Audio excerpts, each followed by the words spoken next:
Pods use చేస్తుంటారు, ఇంకొంతమంది cloth use చేస్తుంటారు. ఇప్పుడు క్లాత్ యూస్ చేయడం అనేది పాత పద్ధతి.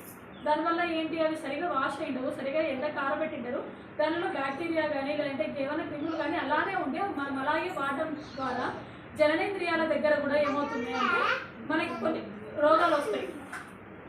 మనకు అక్కడ ఏమంటారు ఇన్ఫెక్షన్స్ అనేవి అటాక్ అవుతాయి అన్నమాట. అలాంటి చాలా వరకు అవేర్నెస్ ఉండదు. కాబట్టి మనం పీరియడ్ వచ్చినప్పుడు ఏ విధంగా ఉండాలి, ప్రతి వాటి మనకి స్నానం చేసేటప్పుడు చాలా వరకు ఏమంటారంటే ఊరికే పైన చేసుకొని బయటకు వచ్చేస్తాం కదా. చిన్నప్పటి నుంచే మనం మన పిల్లలకి క్లీనింగ్ అనేది మంచిగా నేర్పియాలి. జననేంద్రియాల దగ్గర, మన ప్రైవేట్ పార్ట్స్ దగ్గర క్లీనింగ్ అనేది ఖచ్చితంగా ఇంపార్టెంట్. అక్కడ మనకు అక్కడే చిన్న చిన్న బ్యాక్టీరియాలు క్రిములు చేరి ఇన్ఫెక్షన్ అనేది స్టార్ట్ అవ్వడం. నెక్స్ట్ బాల్య వివాహాలు.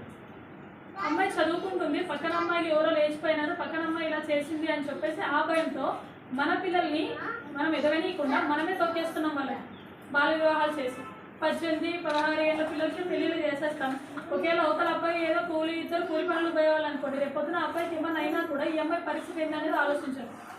వాడు తాగుబోతులు అయ్యింది, వాడేమో తాగుతూ ఆ పిల్లని కొడుతూ ఉంటాడు, ఇలా చదువు ఉండదు, వేరే పని చూసుకున్నామంటే వాళ్ళని ఎటు కాకున్నట్టు ఒక సంసారం అనే కుటుంబంలోకి వదిలేస్తున్నాం మనం ఆడపిల్లల్ని.